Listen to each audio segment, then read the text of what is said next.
Welcome, my friends, for another story by our friend Melvin the Muppet. Oh, hi. Hey, it's me, Melvin. How's it going? Right now, I'm kind of stuck at home. Maybe you are too. But you know what? A friend of mine asked if I could help keep them entertained by reading a book. Do you want to read a book with me? Well, actually, you know what? I'm going to read the book. Would you like to listen? Does that sound good? Oh, what's the book? It is an old book called, hold on, get it.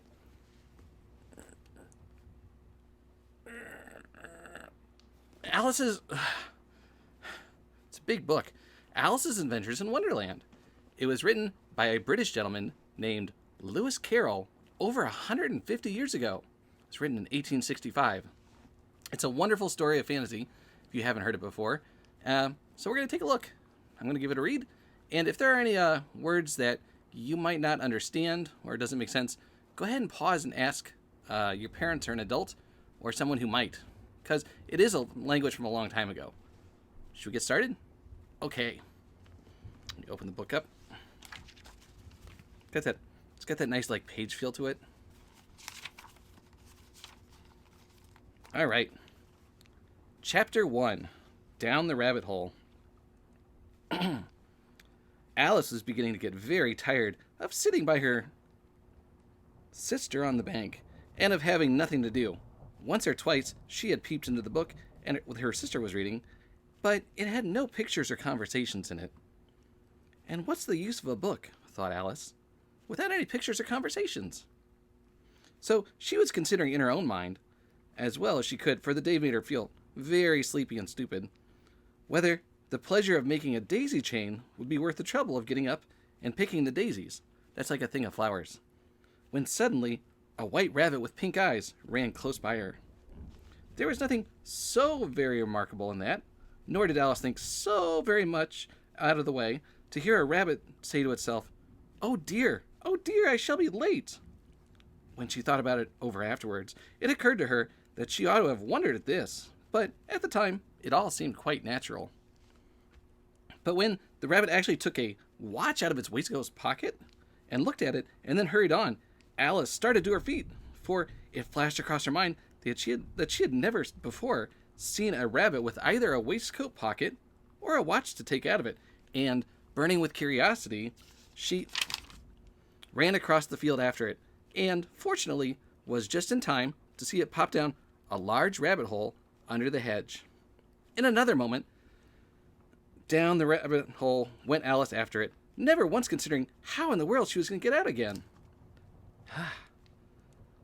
The rabbit hole went straight on like a tunnel for some way, and then dipped suddenly down, so suddenly that Alice had not a moment to think about stopping herself before she found herself falling down a very deep well.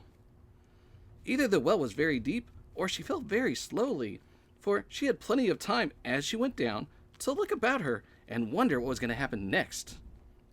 First, she tried to look down and make out what was coming in, but it was too dark to see anything. Then she looked at the sides of the well and noticed that they were filled with cupboards and bookshelves. Here and there she saw maps and pictures upon pegs. She took down a jar from one of the shelves as she passed. It was labeled orange marmalade. Yum. But to her disappointment, it was empty. Oh. She did not like to drop the jar out of fear of killing somebody, so she managed to put it on one of the cupboards as she fell past it. Well, thought Alice to herself, after such a fall as this, I shall think nothing of tumbling downstairs. How brave they'll all think me at home. Why, I wouldn't say anything about it, even if I fell on top of the house. Which was very likely to be true. Down, down, down. Would the fall never come to an end? I wonder how many miles I've fallen by this time, she said aloud. I must be getting somewhere near the center of the earth. Let me see. That would be 4,000 miles down, I think. For, you see, Alice had learned several things of this sort in her lessons in the schoolroom, and though this was not a very good opportunity of showing off her knowledge, as there was no one to listen to her, still, it was good practice to say it over. Yes, that's about the right distance, but then I wonder what latitude or longitude I've got. Alice had no idea what latitude was, or longitude either, but she thought they were very nice grand words to say. Presently she began again. I wonder if I shall fall right through the earth. How funny it would be. It'll seem coming out among the people that walk with their heads downwards. Like Auntie Patty's, I think. She was rather glad there was no one listening at this time, as it didn't sound at all right. But I shall have to ask them what the name of their country is, you know. Please, ma'am, is this New Zealand or Australia? And she tried to curtsy as she spoke. Fancy curtsying as you're falling through the air. Do you think you could manage it? I couldn't.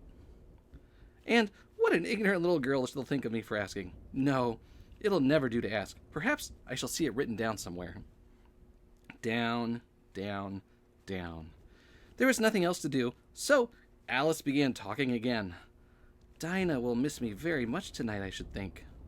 Dinah was her cat. I hope they'll remember her saucer of milk at tea time. Dinah, my dear, I wish you were down here with me. There are no mice in the air, I'm afraid, but you might catch a bat. And there's very likely a mouse, you know. But do cats eat bats, I wonder? And here Alice began to get rather sleepy, and went on saying to herself, in a dreamy sort of way, do cats eat bats? Do cats eat bats? And sometimes, do bats eat cats? For, you see, as she couldn't answer either question, it didn't much matter which way she put it. She felt that she was dozing off, and had just begun to dream when she was walking hand in hand with Dinah, and saying so very earnestly, Now, Dinah, tell me the truth. Did you ever eat a bat? When suddenly, thump, thump, down she came upon a heap of sticks and dry leaves, and the fall was over. Alice was not a bit hurt, as she jumped up onto her feet in a moment. She looked up, but it was all dark overhead. Before her was another long passage. The White Rabbit was still in sight, hurrying down it.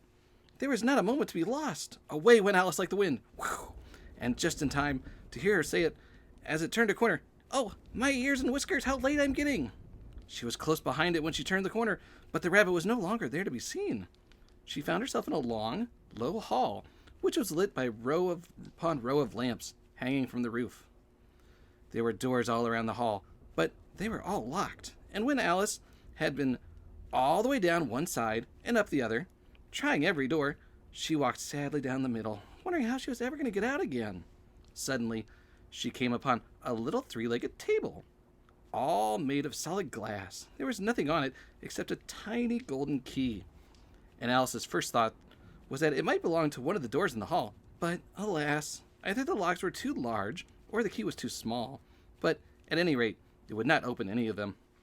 However, on the second time round, she came upon a low curtain she had not noticed before, and behind it was a little door about 15 inches high. She tried the little golden key in the lock, and to her great delight, it fit. Alice opened the door and found that it led to a small passage, not much larger than a rat hole. She knelt down and looked among the passage into the loveliest garden she ever saw. How she longed to get out of that dark hall and wander out among those beds of bright flowers and those cool fountains, but she could not even get her head through the doorway. And even if my head would go through, thought poor Alice, it would be of very little use without my shoulders. Good point. Oh, how I wish I could shut up like a telescope. I think I could, if only I knew how to begin. For you see, so many out of the way things had happened lately that Alice had begun to think that very few things indeed were really impossible. There seemed to be no use in waiting by the little door, so she went back to the table, still hoping she might find another key on it, or, at any rate, a book of rules for shutting people up like telescopes. This time she found a little bottle on it, which certainly was not there before, said Alice.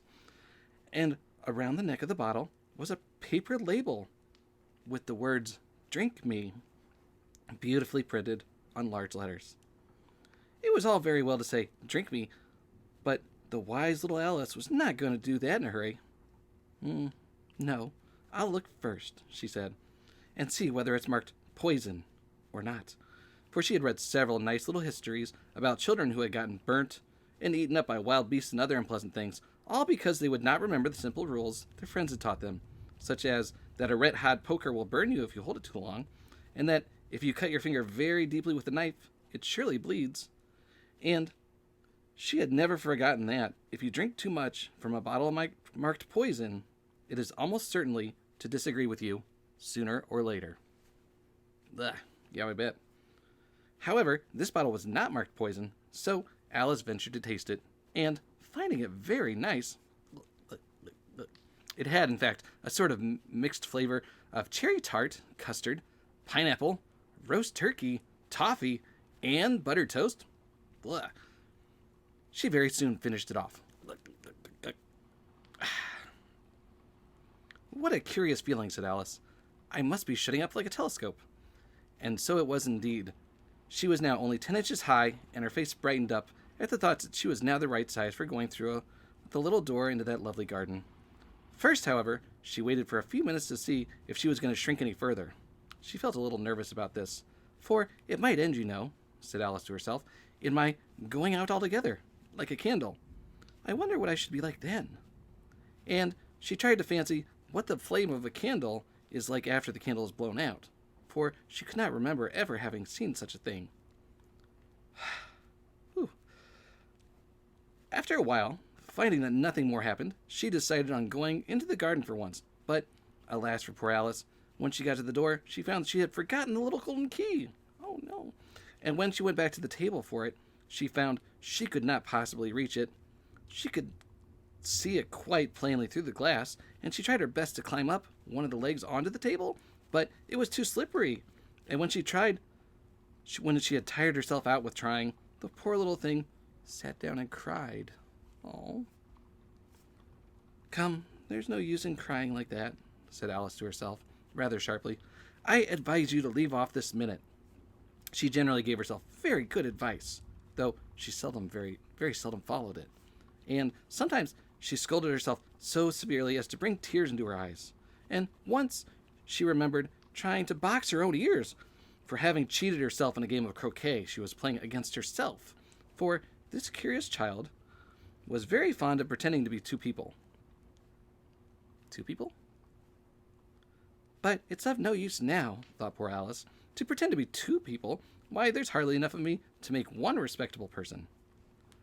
Soon her eyes fell on the little glass box that was lying under the table. She opened it and found a very small cake, on which the words, "Eat me," were beautifully marked in currants.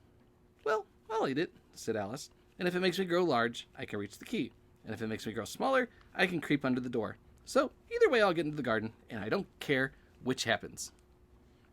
She ate a little bit, and said anxiously to herself, which way, holding her hand on the top of her head to feel which way it was growing, and she was quite surprised to find that she remained the same size.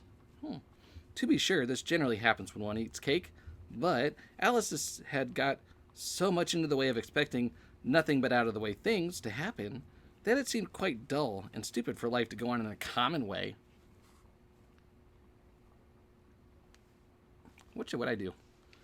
So she set to work and soon finished off the cake.